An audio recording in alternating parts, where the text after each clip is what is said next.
આજરોજ પોલીસ સલાહકાર કમિટીની બેઠક યોજાઈ હતી। માંજલપુર વિધાનસભાના ધારાસભ્ય યોગેશ પટેલ અને સ્થાયી સમિતિના ચેરમેન ડોક્ટર શીતલ મિસ્ત્રી અને વડોદરા શહેર પોલીસ કમિશનર નરસિંહા કુમાર વચ્ચે યોજવામાં આવી હતી। આ બેઠકમાં ધારાસભ્ય યોગેશ પટેલે પ્રશ્ન ઊભા કર્યા હતા કે ખાસ કરીને સરદાર ભુવન તરફ જતો વન વે બનાવવામાં આવ્યો છે તે ખોટી તરફ બનાવવામાં આવ્યો છે, જે વન વે પલટાવવામાં આવે જેને લઈને સુવિધા પણ મળશે। ખાસ કરીને વડોદરા શહેરમાં વિવિધ જગ્યા ઉપર જૂની લારીઓ તથા જૂની મોટર કાર વગેરે જેવી ભંગાર હાલતમાં પડી રહી છે, તે અન્ય જગ્યા રોકી રાખવામાં આવે છે તેવી જગ્યાઓ પરથી ઉઠાવવામાં આવે તેવી રજૂઆત કરી છે અને વડોદરા શહેરમાં જેટલી જગ્યા ઉપર વન વે બનાવવામાં આવ્યા છે તે જગ્યા પર પોલીસ બંદોબસ્ત મૂકવામાં આવે જેથી લઈને કોઈ અકસ્માત ન સર્જાય।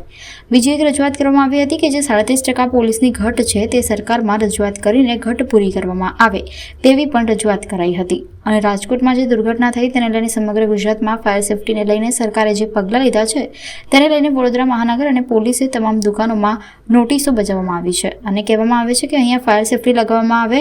નોટિસ બાદ 3-4 એજન્સી એવી છે કે વેપારીઓને અને દુકાનદારોને ભયભીત કરીને કહેવામાં આવે છે કે અમે આ તમામ ફાયર સેફટીની કામગીરી કરીને આપીશું અને પ્રમાણપત્ર પણ અપાવીશું તેવી માંગણી કરી વેપારીઓ પાસે 3 થી 4 લાખ રૂપિયા માંગવામાં આવે છે, પરંતુ જે દુકાનોમાં શક્ય જ નથી કારણ કે ઘણી બધી દુકાનોમાં પાણીની ટાંકી મૂકવા માટે પણ વ્યવસ્થા હોતી નથી, જેને લઈને નાની દુકાનોમાં પણ અગ્નિશમનના 3-4 બોટલો મૂકીને પણ મંજૂરી આપવામાં આવે તેવી રજૂઆત કરી હતી।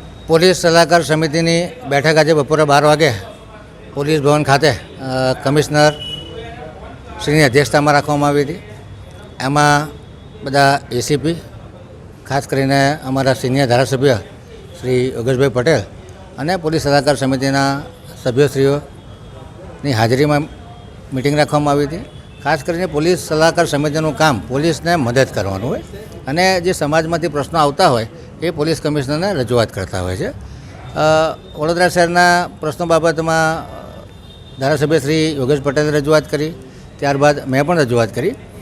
મુખ્ય રજૂઆતમાં ખાસ કરીને સાયબર ક્રાઇમના જે કેસો વધી રહ્યા છે એ બાબતમાં સિસ્ટમ વધુ સક્રિય બને અને ડ્રગનો જે કારોબાર વડોદરામાં ચાલી રહ્યો છે એ બાબતમાં પણ રાજ્ય સરકાર અને ગૃહ મંત્રાલય ચિંતિત હોય ત્યારે પોલીસ કમિશનર અને એમની ટીમ આ બાબતમાં વધુ સતર્ક રહે જેથી કરીને જે આપણી યુવા પેઢી છે એને આ ડ્રગ એડિક્શનના જે દૂષણ છે એનાથી મુક્ત કરી શકાય।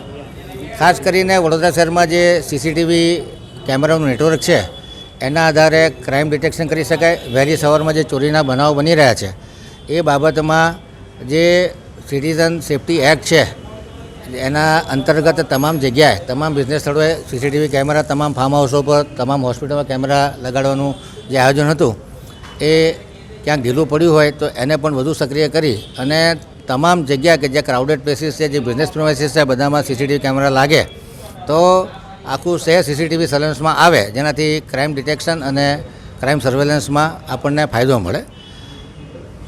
જે રીતે ટ્રાફિકની સમસ્યાઓ સર્જાઈ રહી છે એ બાબતમાં વધુ ટ્રાફિકનું સુચારું સંચાલન થાય એ બાબતમાં સૂચનો કર્યા છે।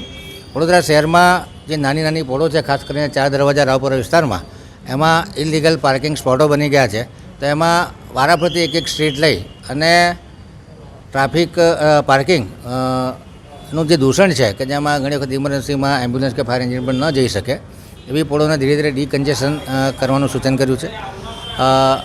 જે મોટા મોટા વ્હીકલો છે, ખાસ કરીને બસો અને ટ્રકો આ જે રોડ પર પાર્કિંગ થતા હોય છે એ બાબતમાં પણ કોર્પોરેશન અને પોલીસ ડિપાર્ટમેન્ટ ભેગા થઈને કાર્યવાહી કરે। કોર્પોરેશન અને પોલીસ ડિપાર્ટમેન્ટ વચ્ચે સારું સંકલન થાય તો જે દબાણો દૂર કરવામાં આવે છે ત્યાર પછી લોકો પાછા ફરી દબાણ ન કરે અને 4 રસ્તાની 30-30 મીટર ચારે બાજુ લારી ગલ્લા ના ઊભા રહે, સ્કૂલની આજુબાજુ પાનના ગલ્લા આ વગેરે ના થાય જેથી કરીને બાળકોમાં દૂષણ ન થાય એ પ્રકારના સૂચનો કર્યા છે। પોલીસ ડિપાર્ટમેન્ટ જે અલગ અલગ ક્રાઇસિસમાં જે રીતે કોર્પોરેશન તંત્રને અને નાગરિકોને મદદ કરી છે એ બદલ એમની સરાહના પણ મેં કરી છે કે ખાસ કરીને હમણાં પૂરની પરિસ્થિતિ હતી એ વખતે ગોરવા દશામાનું તળાવ જ્યારે ઓવરફ્લો થયું તે વખતે પોલીસે પણ પોતાના કમાન્ડ કંટ્રોલ સેન્ટરથી માહિતી મેળવી અને લોકોને રેસ્ક્યુમાં મદદરૂપ થયા હતા, એ ખરેખર સરાહનીય બાબત છે। રાજ્ય સરકાર દ્વારા બીજા 650 કેમેરા પોલીસ ડિપાર્ટમેન્ટ દ્વારા પોલીસ ભવનમાં જ નવું ઇન્ટિગ્રેટેડ સેન્ટર બનાવવામાં આવશે કે જે જગ્યાએ કોર્પોરેશનના કેમેરા છે, કોર્પોરેશનના બી 1800 જેટલા કેમેરા છે, એ સિવાય બીજા લગભગ 650 જેટલા કેમેરા રાજ્ય સરકાર પોલીસ ડિપાર્ટમેન્ટને આપવા જઈ રહ્યું છે. અને અલગ અલગ જગ્યાએ જ્યાં ક્રાઇમ બનતા હોય, જ્યાં કોમ્યુનલ રાઇટ્સ થતા હોય એવી જગ્યાએ કેમેરા લાગવાથી ક્રાઇમ ડિટેક્શનમાં વડોદરા શહેર આગળ રહેશે. પોલીસ ડિપાર્ટમેન્ટમાં સ્ટાફની ઘટ છે, એ ઘટ માટે અમારા ધારાસભ્યશ્રીએ જે અમારા ગૃહમંત્રી છે એમને પણ રજૂઆત કરવાના છે કે લગભગ 33 થી 34% જેટલી સ્ટાફની ઘટ છે એ બાબતનો રજૂઆત કરી. અને રાજ્ય સરકારે હમણાં લગભગ 12,000 લોકોની ભરતી કરવાનું વિચાર્યું છે. ટોટલ આખા ગુજરાત લેવલે 25,000ની ભરતી કરવાના છે. એમાં 12,000ની ભરતી થશે, જેમાં વડોદરાના ભાગે પડતા એ અર્બન મિનિસ્ટ્રી અને હાઈકોર્ટના આદેશ અનુસાર BU અને ફાયર NOC માટે નોટિસો આપવામાં આવી હતી. પરંતુ આ નોટિસો મુખ્યત્વે જે લોકો રિસ્કી બિઝનેસ કરી રહ્યા છે, ખાસ કરીને થિયેટર છે, કોમ્યુનિટી હોલ છે, પાર્ટી પ્લોટો છે, જે લોકો ગેમ ઝોન ચલાવી રહ્યા છે અને હાઈરેઝ બિલ્ડિંગો છે, એમાં ફાયર હાઇડ્રન્ટ સિસ્ટમ હોવી જોઈએ, એનું BU પરમિશન હોવી જોઈએ. અને જે રિસ્કી ઝોન ચલાવે છે એને પોલીસ પરફોર્મન્સ સર્ટિફિકેટ પણ લેવાની જરૂર પડશે. તો તે સિવાય લો રાઇઝ બિલ્ડિંગોમાં જે જગ્યાએ નોટિસ આપી છે એ લોકોને ફાયર NOC માટેનો પણ સમય આપવામાં આવે છે અને BU માટે પણ સમય આપવામાં આવે છે. છતાં પણ આવી કોઈ ફરિયાદ હશે તેનું તાત્કાલિક નિવારણ કરીશું.